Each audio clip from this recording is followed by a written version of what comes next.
So this week I officially signed the papers on my very own camper.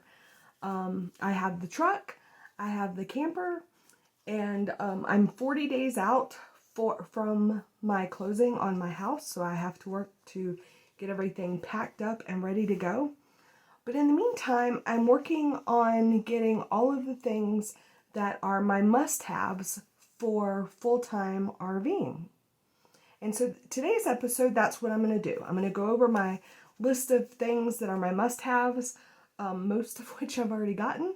And then I'm also going to go over some of my eventuals, things that are kind of on my dream list, you know, my end goal, but that I don't have to start out with.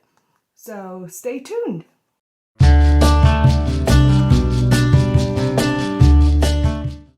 Hi, I'm Beth, and welcome to my channel, Born to be a Nomad, where I am documenting my journey to living full-time in an RV. If that sounds like something you'd be interested in, please go ahead and subscribe to my channel. Okay, so full disclosure, have already recorded this video one time, but somehow my phone did not save the first part of my video, and so whenever I started editing it, I realized it was missing part of it, and I couldn't figure out, you know, what I'd already talked about and what I hadn't, so I'm having to re-record it on a Saturday night when my video is supposed to come out on Sunday, so yay! So here's my list of my must-haves. Equipment that really is necessary for full-time travel now, or just camping in general. There are a few items on here that, you know, they were my must-haves. They may not be everybody's must-haves, but we're going to go over those. And everything that I'm going to talk about today can be found on, I'm going to leave, you know, links down in the description below. And then also, if you go over to my website, borntobeanomad.com, and click on RV gear and more, they can all be found there. Those are Amazon links, so that if you find something, hey, I need that for my camper, and you use one of my links to purchase it, or then Amazon gives me a small percentage at no extra cost to you. So if you do use one of the links, thank you very much. But I just appreciate, even if you're just watching, I really appreciate the support. Really do. It really means a lot. Okay, so let's get right into it. The first thing, I'm just going to go over I have some stuff sitting here on my desk, so I'm going to go over those things first. The first thing is a water filter. You know, when you're at a campground, you never know what the quality of the water is going to be. And so this takes out, you know, it says bad taste, odors, sediment, bacteria, chlorine, and more. So I think that this is a really important item to have.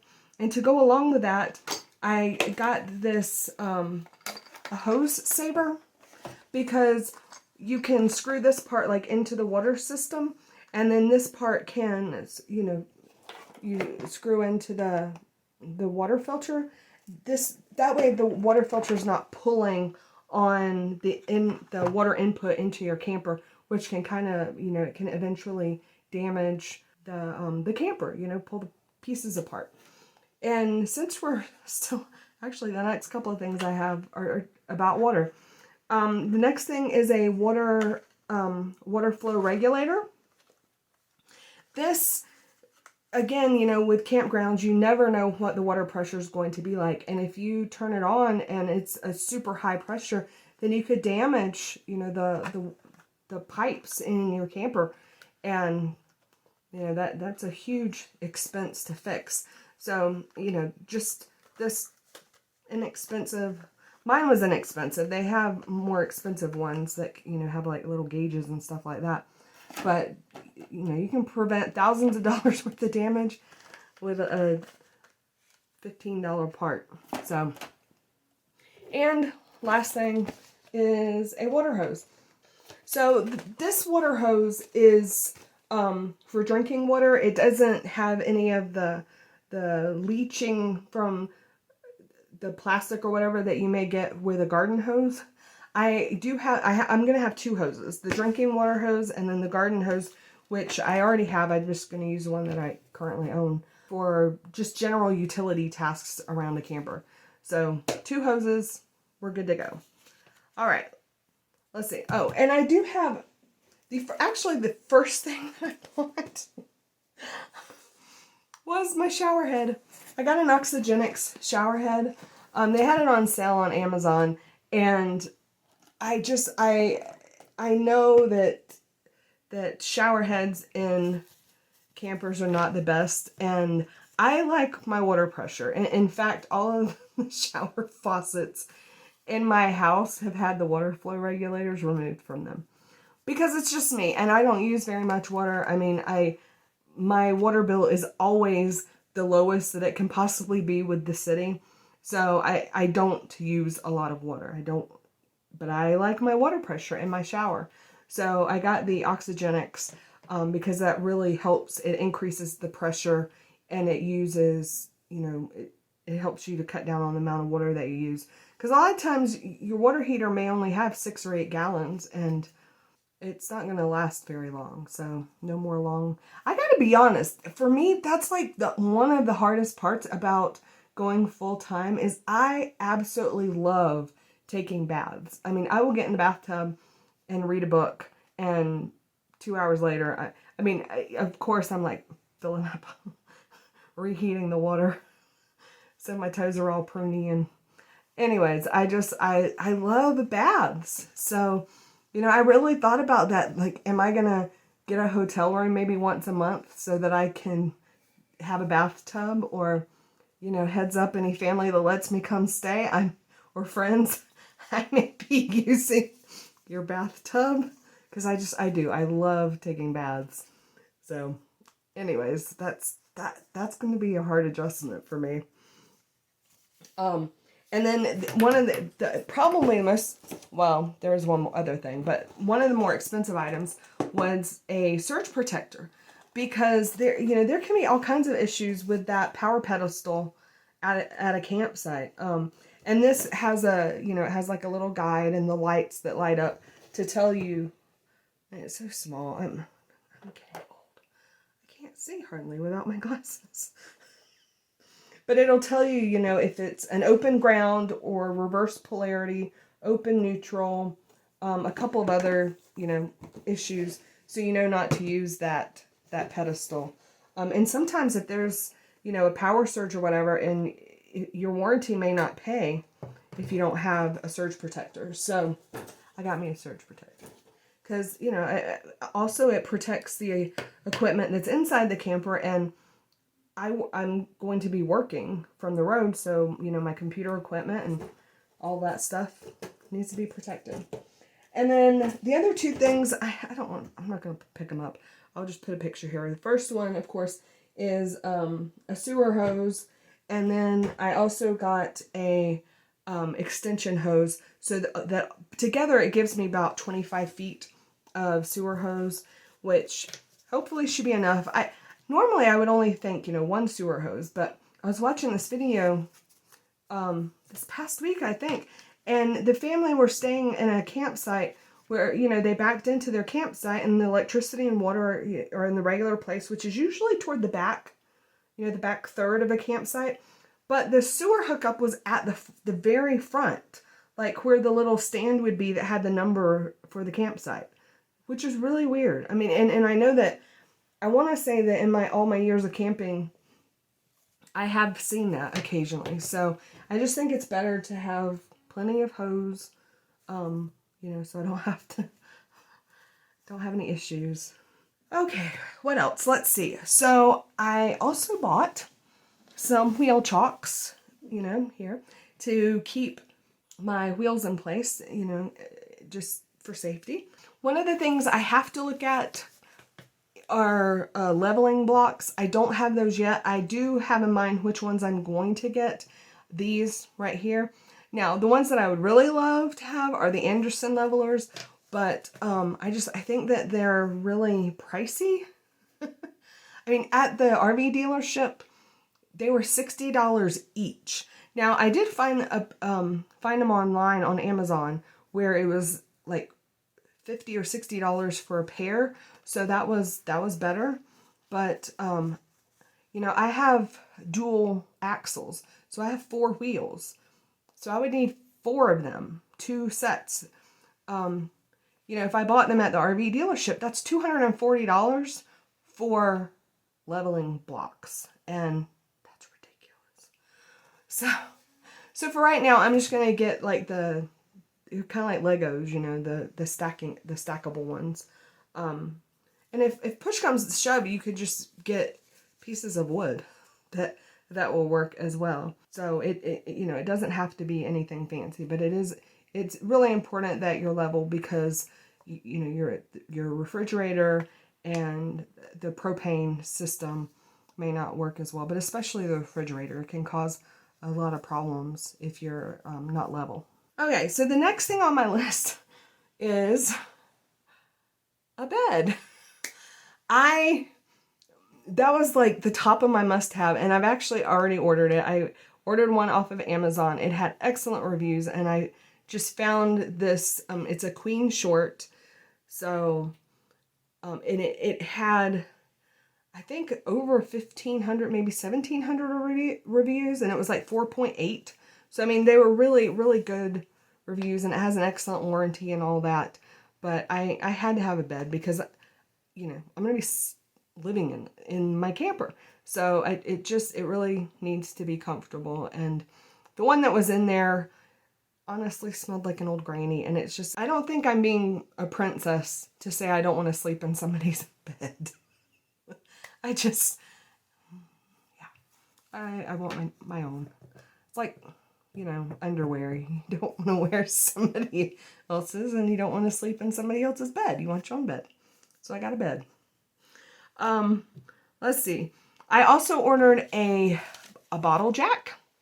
I'd already been looking at one, but then my brother sent me one that he really liked, and so I went with that one. It again had really good reviews. I got it on Amazon. The next thing is a 30 to a 15 amp adapter. This is, I think they're called dog bones. So that my camper is 30 amp, but if I'm staying somewhere like at someone's house and they only have just a regular wall plug, then this is what you will use to safely do that. Let's see. Fire extinguishers. There is a fire extinguisher in the camper, which is a must-have piece of equipment, but I want to get a couple of extra, you know, other smaller ones so that I have one in my truck, at least one in the truck and extra ones in the camper. Maybe I could put one like beside the bed. I think it's important to have multiple ones because campers, I mean, I've seen so many stories lately of people who have lost their homes and lost everything, and they just go up so fast. So to have multiple fire extinguishers in, you know, at hand in different places, I just think is really, really important. Okay, my next item is this. It is a jack adapter for a drill. So my camper has scissor jacks for stabilization, stabilizing jacks. And, you know, they have one of the little cranks, but you can also buy this little adapter for your power drill, and it makes it a lot easier. And last year when I went camping with my dad, he had one of those little adapters for his drill, and it made setting it up so much easier because it's just, you know, basically, and you're done, and it's awesome. So I got one of those. Best $7 I ever spent. Next item here is I got a Memo antenna. I wanted some kind of cell phone signal booster, and there is something, a cell phone signal booster that I may go to eventually, but I'm starting out with the Memo because Memo means multiple in, multiple out. And I'll put a video I'll link to down in the comments below from the Mobile Internet Resource Center, which they are fantastic and provide all kinds of information. But especially, I learned about signal boosters, Memo, all of that. So with your cell phone, which I'm using my cell phone to record, so I can't like hold it up to say, see? Your cell phone usually has like 2 antennas in it, which help it to gather the internet. Either you're downloading or you're uploading with those 2 signals. And a cell phone signal booster, which they can be expensive, like $500. I mean, I think it's crazy. They only have 1 antenna in them, so that you're kind of limited on the speed that you're able to use. Well, a Memo antenna, which I found one for $50, multiple in, multiple out. It has either 2 or 4, I can't remember, antennas that it'll help you have more bars, but it will also help you to have more speed because you can use those multiple antennas to send and multiple antennas to receive. So it's not just 1 antenna. So we're going to start with the $50 option first, because it is really important that I have good, reliable internet on the road. And I'll do a video in the future where I talk more about that, because I'm still, right now, the only thing I have is my cell phone, which I can use it as a hotspot, but I'm worried about data usage and all of that. So I'm again using the Mobile Internet Resource Center to gather information about what my best options are. Do I get a hotspot? Do I get business service? All of that. And they, again, have done all the research and provide all of the information on their website and on their YouTube pages. So definitely recommend looking into that. Oh, a weight distribution hitch. So I have one of those. I will put the link here. The RV dealership where I got my camper provided that to me, and they installed it and everything. So it's not quite the one that I'm used to using, but I know that after a time or two, I mean, the guy was fantastic, and I filmed him while he was doing it so that I have that as reference and can go back and watch it. But within a time or two, I'll have it all figured out.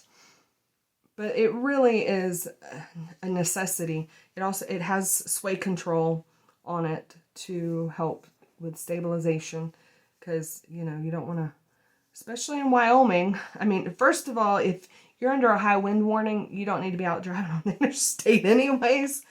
But when you pass semis or anything like that, it really helps so that you don't lose control and my whole house and all my belongings go tumbling down the road. That would be bad. Let's see. I have internet redundancy, which I've already sort of talked about, because that's me looking at. I currently have Verizon, but I am going to get a plan, like a mobile hotspot, probably with AT&T. I've almost made up my mind that that's who I'm going to go with, because their coverage is second to none. With Verizon's is slightly better, but AT&T's is right up there. So, yeah, I'm going to have 2 services because I gotta be able to work. I did put a CO2 detector because my RV has of course, a smoke detector, but with propane, and I feel like it's important to have that extra level of safety with the CO2 detector. Okay, and then the last couple of things that I have bought, I love my dishes. I really do. They're square white, and they just look so neat and on my shelf, and I love them, but they're heavy ceramic and probably would not last 1 trip in my RV. No, they're heavy. They're really heavy. So I bought some plates, some cups, and then 2 different kinds of bowls, because the dishes that I currently have these shallow bowls that I absolutely love for pasta, and I eat a lot of pasta. So I wanted to find something similar, and so the plates and the cups I got at Walmart, and then the bowls, I got cereal bowls, and they call them dinner bowls, but I got those at Target. So I'm really excited about those, and I'll probably just use my existing silverware. Oh, and because you had to have a $35 minimum order, so I got a couple extra things besides the bowls at Target. I also ordered a compact silverware container that I'll show you here.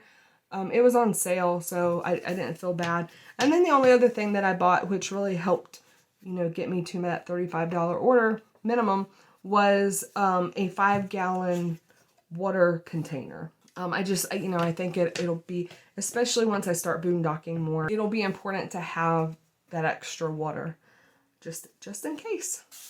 Okay, so those are all of my must-haves. And most of them I've already got. The first thing I forgot to talk about was TPMS. I really want to get TPMS, which is tire pressure monitoring system, for my camper before I start. My truck has one, but with the camper, when you're on the road, you're unable to. I mean, of course I'm gonna test my tire pressure every morning, but just in case something like, there's a sudden temperature spike or anything like that, the tire pressure monitoring system would be able to detect it quickly, and I'd be able to react accordingly, so that hopefully I would be able to prevent a catastrophic failure, because I've seen some really bad things happen when tires blow and they take out like the bottom half of your camper. So, yeah. Positivity here. TPMS system. Okay, so I have my list of eventuals, and some of these are short-term eventuals because they actually have to do with remodeling the camper, which will happen sooner rather than later. I think I may have said this last week, but once I get my camper, I'll have a few weeks that I'm going to visit some of the state parks around Wyoming, and then the first part to middle of June, I'm going to Glacier with my dad, and that's just under 2 weeks. And then after that, I'm planning to go to make my way from basically Montana. I'm going to make my way down to El Paso to Texas to spend some time with my son's fiance, Alexa. And then, maybe a week or so, a few days there, and then make my way over to Panama City to stay with my best friend and her husband, because they're going to help me work on my RV because I don't already have enough to do. Yay, projects! But one of the first things I'm going to get is a new couch, because while the couch that's in my camper, here's a close-up, is super comfortable, it looks like it's from the 90s. Which is kind of funny because the camper is like a 2007. So it took them a long time to get around to changing the decor. I mean, yeah. So I want a new couch. I actually have picked this one out from Rec Pro. And hashtag not sponsored yet. I'm hoping if I can get enough views, they might take pity on me and give me a really good discount on one. Anyways, yeah, so I want to get a new couch so that it has recliners, which would be much more comfortable whenever I'm wanting to work on the couch, prop my feet up and all that. Then I'm residential faucets in the kitchen, and probably replacing the one in the bathroom. I'd really love to have like an undermount stainless steel sink, but that probably is not going to happen because that's just no. So probably what I will do is get some type of like large wood cutting board so that I can use it to put over the sink. I know that IKEA has one, so I'll have to look and see if it will fit. Definitely new light fixtures because, again, there. And then new flooring, new paint, and paint the cabinets, and then new hardware, which, I have seen some that I like that are relatively inexpensive on Amazon, so we'll probably go that direction. But I really think that it will, it's the exact layout, it's has all the perfect space, you know, pantry, all of that I want. It just needs to make it mine because it's going to be my home. So I'm looking forward to that. And then some other less exciting items. Of course, I would love solar, you know, because I really want to boondock some. I think that staying in campgrounds, especially private campgrounds, that can be more expensive than a mortgage on a house. So if you're boondocking, you really have the ability to save money. But there is an investment in that because, you know, because I work from home, I have to have power. And so I would either need a generator of some sort, which I would like to get, you know, either a power pack like a Jackery or some type of generator. But eventually my dream is to have solar like everybody else. I would love to have solar and lithium batteries. You know, my dream setup, of course, is Battle-Born batteries with Victron controllers and inverter and all that stuff. So yeah, I have champagne taste on a sweet tea budget. So yeah, but I think that for my purposes, I don't think I would have to have a ton of power because I plan to chase 70 degrees, you know, where I'm traveling with the weather. But I still would love to, you know, I would like solar. Oh, I would like eventually to get a different vacuum cleaner, you know, like a stick vacuum, because right now I have a stand-up and I'm not going to be able to take it with me because there's really no room. So what I'm going to rely on, I have a little handheld Shark that's got some attachments like an upholstery vacuum and crevice tool and all that. So I'm going to sweep and vacuum and mop and that kind of thing. But I really would like a stick vacuum, like a cordless, like Dyson or Shark or something like that. But, you know, I'm okay right now with my broom and dustpan. Let's see what else. Oh, a washing machine. So I found this little one here that I really like that's on Amazon. It is a little pricey though. It's $200. And so I think that for the foreseeable future, I probably will just use a laundromat because it's not me. I mean, it's just me and I don't have a ton of laundry. And, but I think that having this little portable washing machine, and I've seen videos on people using this and it is amazing. Just Google, you know, portable washing machine and you can, I mean, yeah, it's fantastic. It really does work well and it doesn't take very long. That's on my wish list. And then of course the next couple of things just have to do with personal security. I would like to have security cameras eventually, like Ring system, an RV GPS, which, you know, Google, you have to really watch out when you're, especially in those more remote areas, because Google Maps is almost always really good, but in those areas it can kind of get you in trouble, especially when you're, you know, a pickup truck pulling a camper. It can take you to some crazy places, and they make, like Garmin, I know, has GPS specifically for campers where you put in, it's like truck GPS. You put in the dimensions of your RV, you know, the height, the length, all of that, so that it helps route you to places that are not going to be an issue for you in a camper. So, you know, low overhangs, overpasses, that type of thing, bad roads, all of that. It really helps. But for now, I mean, you know, my Google GPS, I'll just have to make sure I'm staying on pretty main thoroughfares. And then the last thing is a backup camera. I am a little anxious not to have this to start with, but I think it'll be okay. I'll just have to, you know, do it the old-fashioned way where I back in and then get out and look and back, you know, adjust and all that. Whereas if I have a backup camera on my truck, which really would be vital in helping me to hook up, I can see the hitch on my backup camera on my truck. So that way, I mean, it'll really be useful for hooking it up by myself.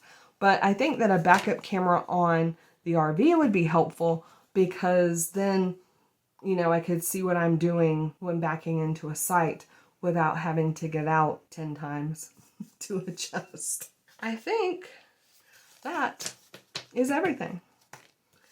You know, there are a few more items. There's always more items, like, you know, an outdoor mat, a big old outdoor rug so that I can sit outside without dirt, or a 4-foot level. That was another suggestion from my brother. But I do have just a little short level that I can use to start with. You know, I may eventually get the larger one. So anyways, those are my must-haves and my eventuals that I would like to get for living full-time in an RV. I hope that you found this video helpful, or you found some value in it. If you would, please go ahead and give it a thumbs up.